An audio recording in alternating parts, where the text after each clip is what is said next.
Alors je vais donner mon avis par rapport à cette guerre de pauvres entre le Congo-Brazzaville et la RDC ou encore Congo-Kinshasa.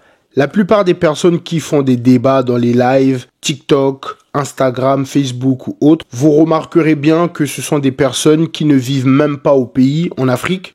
La plupart se trouvent à l'étranger, précisément en Europe. Certaines de ces femmes qui participent dans ces lives, ce sont des femmes seules, dépressives, désespérées. La plupart sont en reconstruction ou encore en manque d'affection.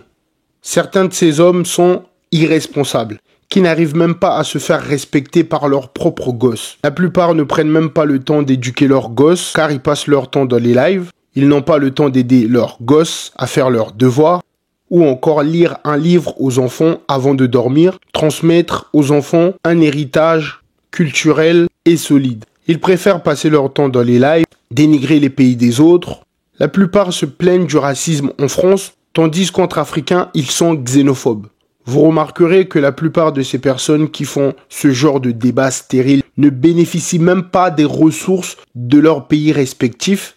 Vous ne verrez jamais des membres de la famille d'une élite congolaise ou encore d'une famille présidentielle des deux Congos participer à ce genre de débat de pauvres.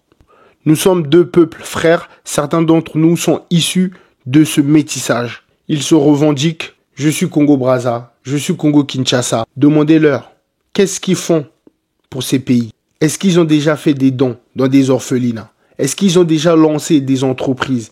Est-ce qu'ils ont déjà embauché, donné du travail aux soi-disant frères qu'ils aiment tant? Combien d'entre eux sont propriétaires dans ces pays? Combien d'entre eux ont un projet pour les Congos? La rivalité entre les Congolais de Brazzaville et les Congolais de la RDC n'existe que sur Internet. Mais si vous allez à Kinshasa ou à Brazzaville, vous remarquerez que les deux Congos vivent ensemble. Deux peuples frères qui se construisent. Vous pouvez même voir les proximités entre nos dirigeants et même les hommes d'affaires, les commerçants, etc. Au lieu de parler de ce qui se passe dans l'est de la RDC ou encore des grèves qui se passent à Brazzaville, nos frères passent leur temps dans le divertissement. Continuez à vous dénigrer, vous déchirer, pendant que les trois peuples frères de la Guinée se construisent. On parle de nous que dans la sape, la musique, la danse, tandis qu'il y a des Congolais excellents. Mais ils sont invisibles, parce que trop de récalcitrants ont pris la parole. Donc je viens ici lancer un SOS aux Congolais excellents. Exprimez-vous, parce qu'il y a trop de médiocrité dans notre communauté. On a perdu notre respect.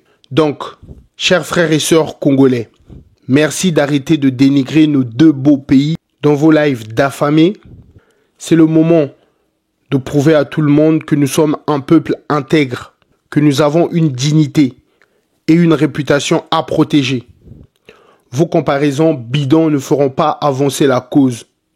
Nous avons toujours vécu ensemble, nous sommes deux peuples frères, nous avons la même langue, une très belle langue, la plus belle langue du monde. Bref, pour finir, j'attends vos insultes. Toutes des façons, la peine de la pauvreté mentale est pire que celle de la pauvreté financière.